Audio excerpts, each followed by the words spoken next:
निजलाभ तुष्टो धृताच बाले रघुभूत वेशः। एक नन्हा सा बालक जिसके तन पर तो वस्त्र भी नहीं है, केवल यज्ञोपवीत पड़ी हुई है, दिव्य तेज है जिस पे मानो मिट्टी ने उस तेज को ढक दिया हो।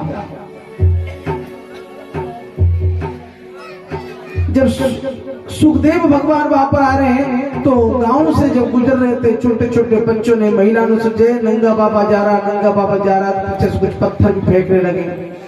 इनको कोई फर्क नहीं पड़ता है, कोई इनका सम्मान कर दे तब भी ये वैसे ही है, और कोई इनका अपमान कर दे तब भी ऐसे ही है। कोई इन्हें खाने को दे दे तब भी इन्हें फर्क नहीं पड़ता, और कोई इनका अपमान कर दे तब भी इन्हें फर्क नहीं पड़ता, क्योंकि इस देव को अपना मानते ही नहीं। अचानक ऋषि मुनियों के मध्य भगवान स्वयं सुखदेव प्रकट हो गए, और जैसे ही सुखदेव भगवान वहां पर प्रकट हो, जितना भी संत समुदाय बैठा होता सब उनके सम्मान में खड़े हो गए। तत्रा भगवान शस्त्रकाया,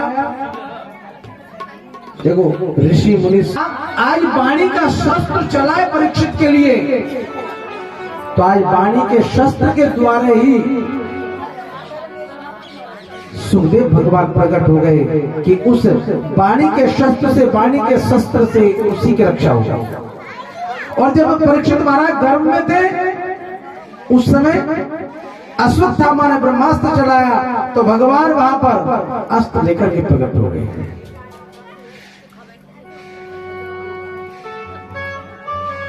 अलक्षलिंगम स्त्री पुरुष भेद रहता, ऐसे व्रत संत हैं जिन्हें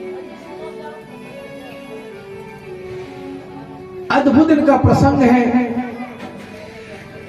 संत समुदाय खड़े हो गए, महाराज परीक्षित ने दंडवत प्रणाम किया, पाद्य अर्घ आचमनी दे करके और सुंदर आसन प्रदान किया।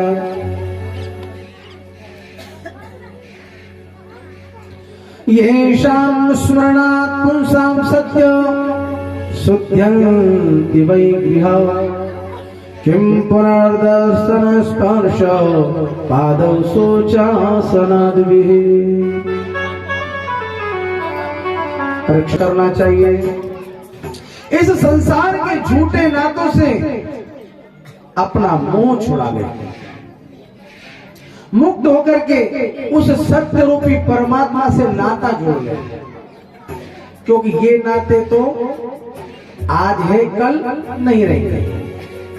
आज जो व्यक्ति हमारा शत्रु हो सकता है कल उसी के बेटा बनकर के हम जन्म ले लें, तो यहाँ के नाते तो सब मिथ्या है। कौन किसका बेटा है, कौन किसकी माँ है, कौन किसका पति है, ये अभी का छलावा है।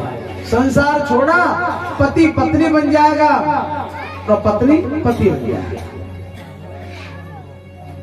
ईश्वर की लीला है, उसको जो चाहे वो करे।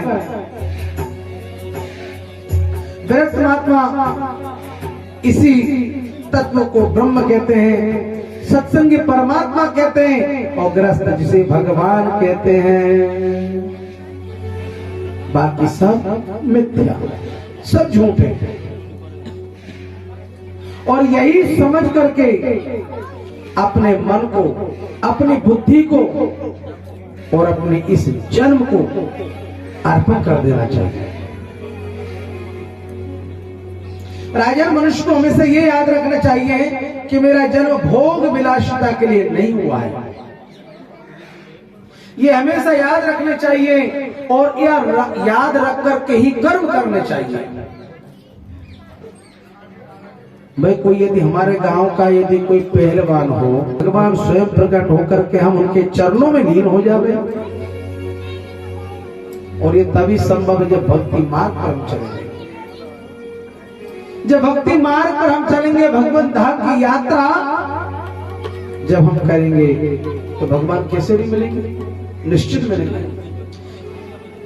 और जब इन समस्त चीजों से हमारे अंदर वैराग्यता आ जाएगी तो भगवान की प्राप्ति सरल हो जाएगी। एक परिवार में एक राजा की एक बेटी जो निरंतर भगवान नाम का ध्यान करती रहती थी, सत्संग करना, भगवान नाम को जपना। अब हम बिछुड़ रहे हैं, अब हम दूर जा रहे हैं भैया, अब कब मिलेंगे? वृक्ष क्या कहता है? ये सारी बातों को अपने जीवन पर घटाना है कि तरोवर बोला बात से सुनो बात मम बात, यह घर की यह रीत है, एक आध एक जात। बोले तू कैसी बात करता है? तू जा रहा है तो जा भैया। ये कन्या ऐसी बातें करती है। वो राजा ने अपनी बेटी का नाम भी वैराग्यवती रख दिया। आज खिले कल झुक चले और परसों मिल गए धूल। आज खिले कल झुक चले, एक रोज सबको जाना, परसों की तू क्या सोचे, कल का नहीं ठिकाना, कुछ पल की जिंदगानी।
करतान धर्म कर तू, करतान और धर्म तू, प्रभु को है कर पाना।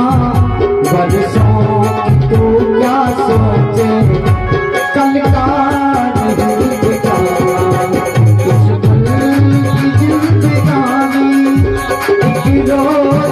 सुख जाना बरसों की तू क्या सोचे कल का नहीं ठिकाना ये पल की जिंदगानी